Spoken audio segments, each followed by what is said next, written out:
আসসালামু আলাইকুম। আশা করছি আল্লাহর রহমতে আপনারা সবাই অনেক ভালো আছেন এবং সুস্থ আছেন। তো বন্ধুরা দেখতে পারতেছেন Sheikh Russel cantonment public school ও কলেজ জাজিরা, শেখ রাসেল সেনানিবাস জাজিরা শরীয়তপুর। তো এখান থেকে নতুন নিয়োগ বিজ্ঞপ্তি প্রকাশ করা হয়েছে। তো এখানে আপনারা কোন কোন পদে আবেদন করতে পারবেন, শিক্ষাগত যোগ্যতা কি, বেতন স্কেল, এরপর আবেদনের সময়সীমা কত, কিভাবে আবেদন করবেন সবকিছু আজকের এই ভিডিওতে থাকবে। আশা করব ভিডিওটি আপনারা প্রথম থেকে শেষ পর্যন্ত ধৈর্য সহকারে দেখতে থাকবেন। তো ভিডিওটি শুরু করার আগে ছোট্ট একটি অনুরোধ, আমার ইউটিউব চ্যানেল আনলিমিটেড জব ইনফোভিডি চ্যানেলটি অবশ্যই সাবস্ক্রাইব করে রাখবেন এরকম নিত্য নতুন নিয়োগ বিজ্ঞপ্তি পেতে। তো বন্ধুরা চলুন আজকের ভিডিওটি শুরু করা যাক। তো দেখতে পারতেছেন বাংলাদেশ সেনাবাহিনী পরিচালিত Sheikh Russel cantonment public school ও কলেজ জাজিরা এ নিম্নবর্ণিত শূন্য পদে শিক্ষক কর্মচারী নিয়োগের জন্য বাংলাদেশের প্রকৃত নাগরিকের নিকট হতে দরখাস্ত আহ্বান করা যাচ্ছে। তো এখানে ১ নম্বর যে পদ রয়েছে সহকারী শিক্ষক। তো এখানে বাংলায় একজন শিক্ষক নিয়োগ করা হবে, গণিতে একজন শিক্ষক নিয়োগ করা হবে, চারু ও কারুকলা এখানে একজন লোক শিক্ষক নিয়োগ করা হবে, শারীরিক শিক্ষাতে একজন লোক নিয়োগ করা হবে, ইসলাম ও নৈতিক শিক্ষা ৩ জন শিক্ষক নিয়োগ করা হবে, কৃষি শিক্ষাতে একজন শিক্ষক নিয়োগ করা হবে। তো এখানে মোট দেখতে পারতেছেন যে প্রায় ৭ থেকে ৮ জন শিক্ষক নিয়োগ করা হবে।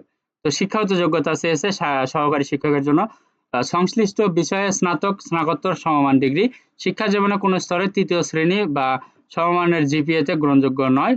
তবে বয়স সর্বোচ্চ ৩৫ বছর। অধিকতর অভিজ্ঞতা সম্পন্ন প্রার্থীদের ক্ষেত্রে বয়স শিথিলযোগ্য। নির্বাচিত শিক্ষকদের ইংরেজি ভার্সনে পাঠদানের সক্ষমতা থাকতে হবে। অভিজ্ঞ প্রার্থীদের অগ্রাধিকার দেওয়া হবে। তো বেতন স্কেল ও গ্রেড বি.এড ১০ম গ্রেড ১৬,০০০ থেকে ৩৮,৬৮০, নন বি.এড ১১তম গ্রেড ১২,৫০০ থেকে ৩০,২৩০ টাকা। ২ নম্বর আছে পিএ একজন।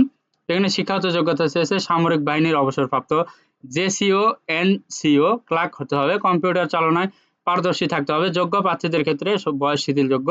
বেতন স্কেল ১২,৫০০ থেকে ৩০,২৩০। ৩ নম্বর রয়েছে কম্পিউটার অপারেটর। এখানে ৩ জন লোক নিয়োগ করা হবে। শিক্ষাগত যোগ্যতা যেকোনো বিষয়ে স্নাতক সমমান ডিগ্রি, শিক্ষা জীবনে কোনো স্তরে ৩য় বিভাগ সমমানের জিপিএ গ্রহণযোগ্য নয়। সরকার অনুমোদিত প্রতিষ্ঠান হতে বেসিক কম্পিউটার কোর্স কমপক্ষে ৬ মাস মেয়াদী প্রশিক্ষণ প্রাপ্ত, বয়স সর্বোচ্চ ৩৫ বছর। যোগ্য প্রার্থীদের ক্ষেত্রে বয়স শিথিলযোগ্য। অবসরপ্রাপ্ত সেনা সদস্যদের ক্ষেত্রে শিক্ষাগত যোগ্যতা ও বয়স শিথিলযোগ্য। তো বেতন স্কেল এখানে ৯,৩০০ থেকে ২২,৪৯০। তো ৪ নম্বর আছে প্লাম্বার একজন পুরুষ ও নিরাপত্তা প্রহরী ২ জন পুরুষ। তো এখানে কমপক্ষে শিক্ষাগত যোগ্যতা এসএসসি পাস হতে হবে, বয়স সর্বোচ্চ ৩৫ বছর। অধিকতর অভিজ্ঞতা সম্পন্ন প্রার্থীদের ক্ষেত্রে শিক্ষাগত যোগ্যতা ও বয়স শিথিলযোগ্য। বেতন স্কেল ৮,২৫০ থেকে ২০,০১০ টাকা। তো এখানে মন্তব্য কি, কি রয়েছে দেখেন যে প্রতিষ্ঠানের নিয়ম অনুযায়ী বাড়ি ভাড়া, চিকিৎসা ভাতা, শিক্ষা সহায়ক ভাতা, উৎসব এবং শিক্ষানবিশকালের শেষে চাকরি স্থায়ী হওয়া সাপেক্ষে ইনসেনটিভ, প্রভিডেন্ট ফান্ড, গ্র্যাজুইটি সুবিধা প্রদান করা হবে। তো এখানে দেখতে পারতেছেন যে আগামী ৩/৯/২০২৪ তারিখের মধ্যে প্রতিষ্ঠানের ওয়েবসাইট থেকে নির্দিষ্ট আবেদন ফর্ম ডাউনলোড করে হাতে ডাকযোগে কুরিয়ার সার্ভিসের মাধ্যমে আবেদনপত্র অধ্যক্ষ Sheikh Russel cantonment public school ও কলেজ জাজিরা, শেখ রাসেল সেনানিবাস জাজিরা শরীয়তপুর পৌঁছাতে হবে। তো ২ নম্বরে হচ্ছে লিখিত পরীক্ষার তারিখ ও ফলাফল প্রতিষ্ঠানের ওয়েবসাইটে প্রকাশ করা হবে এবং লিখিত পরীক্ষায় উত্তীর্ণ প্রার্থীদের ডেমো ক্লাস, ব্যবহারিক ও মৌখিক পরীক্ষার তারিখ ও সময় এসএমএস এর মাধ্যমে জানানো হবে। তা আবেদনপত্র ও প্রয়োজনীয় কাগজপত্রের সাথে অধ্যক্ষ Sheikh Russel cantonment public school and college Jajira এর অনুকূলে ১ ও ২ নং পদের জন্য ৫০০ টাকা, ৩ ও ৪ নং পদের জন্য ৩০০ টাকা অফেরতযোগ্য। SRPC recruitment fund, trust bank limited, Sheikh Russel সেনানিবাস, হিসাব নম্বর এত বরাবর জমা প্রদান করতে হবে, করে জমা স্লিপ সংযুক্ত আকারে প্রেরণ করতে হবে।